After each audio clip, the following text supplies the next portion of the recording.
Hello everyone, this is Commander Bricks or the Commander, depending on which channel you're watching this video on. Go ahead and check out the other channel, so if you're subscribed to Commander Bricks, go ahead and subscribe to the Commander, and if you're subscribed to the Commander, go ahead and subscribe to Commander Bricks.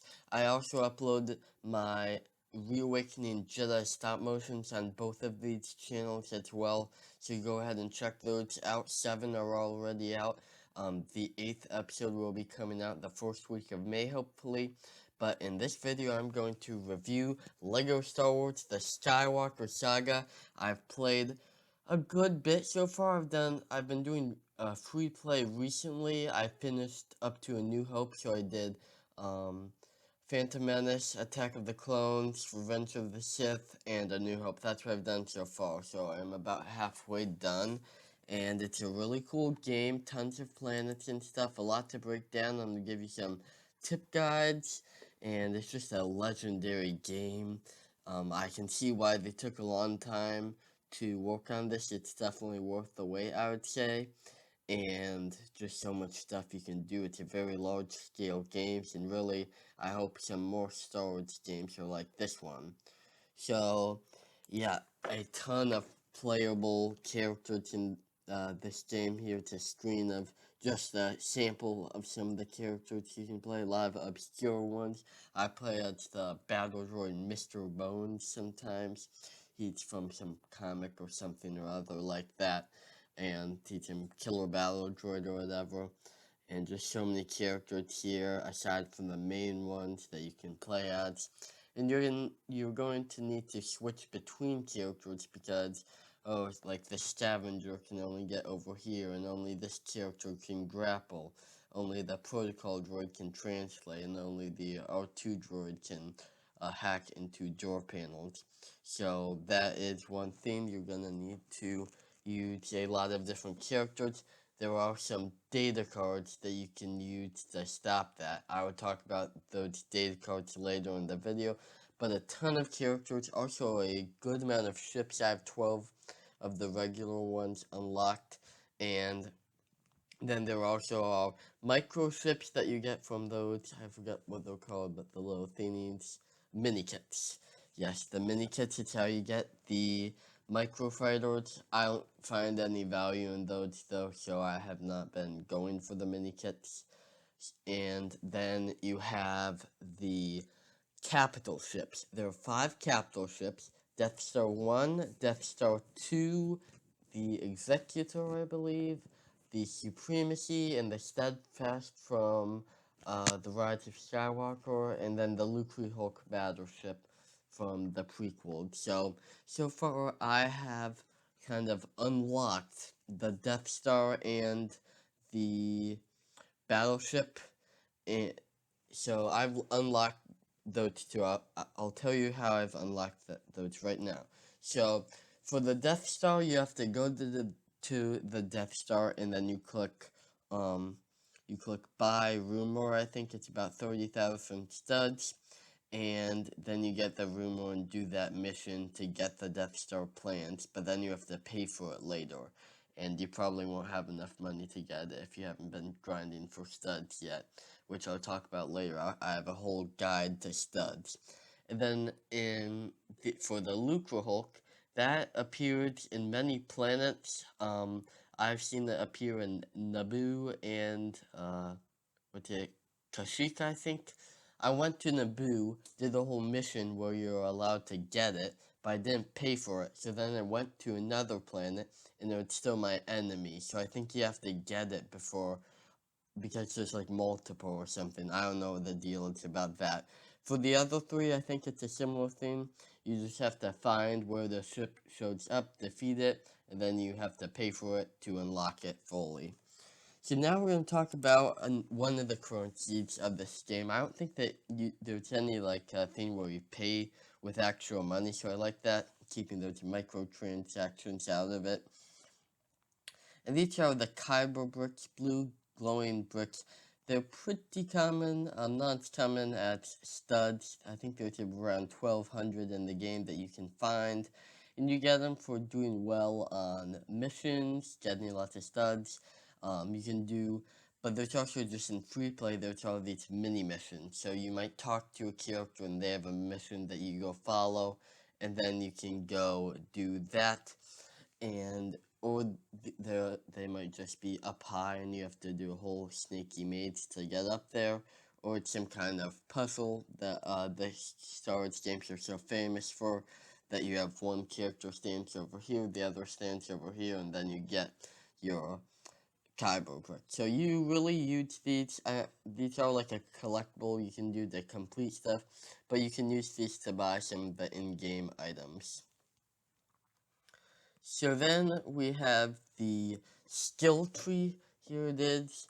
I'm going to talk about the skill tree a little later, but this is where you can upgrade everything for your characters. There's what you pay for. You're going to pay not too many studs for each of these, but it is also going to cost you some of those blue Kyber bricks. So now let's have a look at the map of this game. Pretty expansive. Here we have Agent Kloss, Yavin 4, Cantonica, Kajimi, Kashyyyk, Camino, Tatooine, Geonosis, Dakar, Naboo, Pasana, Coruscant, Utapau, Dagobah, Crate, Mustafar, Bespin, Hoth, Takodana, Jakku, Exegol, Octo, Kefbir, and Endor. So I think this map is actually pretty accurate to actual Star Wars. So don't tell me it's out of place or anything, because it's mostly accurate. And so yeah, 24 planets, a great selection, I think.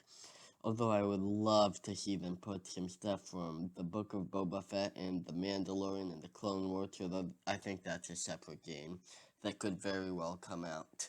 Like I'm on Tatooine just thinking of, oh, it's a Cobb. How do we get to Cobb Vancelow Village? That's what I've thought about myself a few times.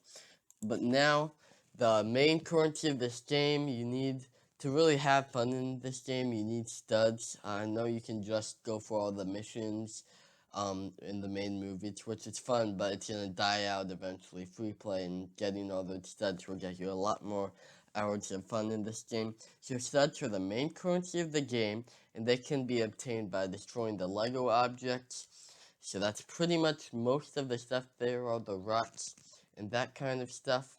So destroying those will get you some studs, and you can defeat enemies. I think gets you some studs. Doing tasks of sorts for characters, I think you can find a way, and then there's also some other ways you can get studs.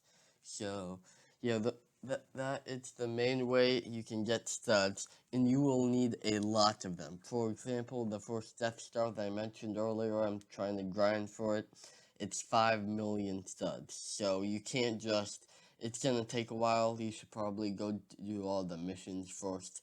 I haven't done that yet. I'll probably play Empire Strikes Back soon. By the way, if you are watching this and are have the game and are having trouble with it, you can comment down below what you're having trouble with. You know, I've only done the first 4 episodes, but I can help you out in the comments, or I'll upload a few gameplay videos if you guys want me to do that. So for stud farming, one is you can upgrade your ability tree that I mentioned earlier. That is optional. There are a few good ways to get studs there, but you have to spend studs to get them, and they're not going to be like instantly great. They make it a little more convenient to get studs, but you're not necessarily going to get a lot more studs.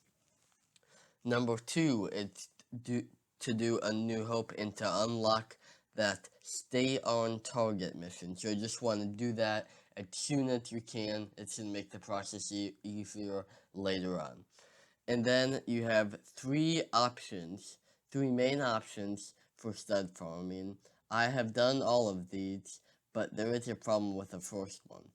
So the first option is the Greedo vs. Han mini mission. It's like McClunky or whatever Greedo said. It's most foul, I think it's the name of it. And so you talk to these 3 stormtroopers by the cantina.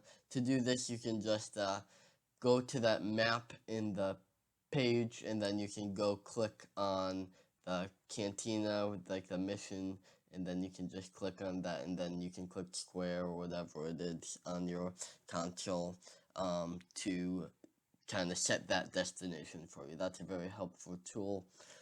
So yeah, you have to do that, and then you find the 3 stormtroopers. So you can just, the first option is you can just shoot at those 3 stormtroopers continuously. They respawn, and that'll get you a whole lot of studs. Not too much. I think some of the other options are better, but that's a good one. But as soon as you start that mission, which I did shoot him for a little bit, but I found that that wasn't the best option for stud farming, and then I just did the mission. So if you do the mission, you can't do that anymore, which is kind of a shame, but there's other ways still that you can do all the time. The second option is going to the Coruscant Federal Plaza and hopping on those walkers. I don't know what kind of walkers they are. They're like ATRTs or something like that. And then you just shoot at all the plants and everything. And that can get you a pretty good amount of coins, like a fair amount. Depends. You have to spend a little more time to get that one. So, and then the stay on target mission, that's a really good way to get one. So that will get you, you just go through the trench, you can skip the cutscenes, and then you can go by and just shoot at everything, and then yeah, it's a pretty good mission. A lot of stuff to shoot at. I think that's the best one from the first 4 movies to get coins from. I typically get 150,000 plus with the 2 times stud multiplier on. You probably get just over 70,000 with a 1 times multiplier on. So you're going to want to grind on that, do as much as you can of that to get to 1 million studs. Now, don't keep going doing the same thing to get the Death Star or whatever it is you want, because that will, well, it's going to take a lot of time, and then you're going to go all the way back down, and then you're just going to stay there, and you're going to have to do the same thing again to get whatever you want. You're going to want to go for the 2 times stud multiplier first. That costs 1 million, and one of those data cards. Those data cards are on most planets. You can find them by going to the map, then you click on it, do the square thing to find it, and then you pay with your data card and 1 million studs to get the 2 times multiplier, which is where I'm at right now.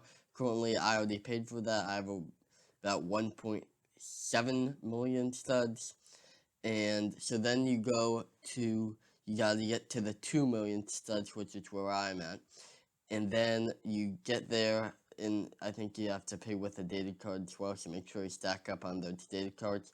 The data cards on the planets are just generic. It's not specific for any one of the data card special abilities. So then you're going to get that 4 times multiplier, which is under the data card section of the tab. It's the last one on the right, I believe, if you're playing the game.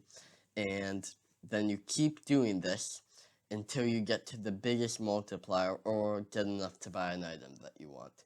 So I think it multiplies the 2 times multiplier by the 4 times multiplier, and it's more like the 8 times multiplier. I don't know this yet because I haven't gotten to that point quite yet.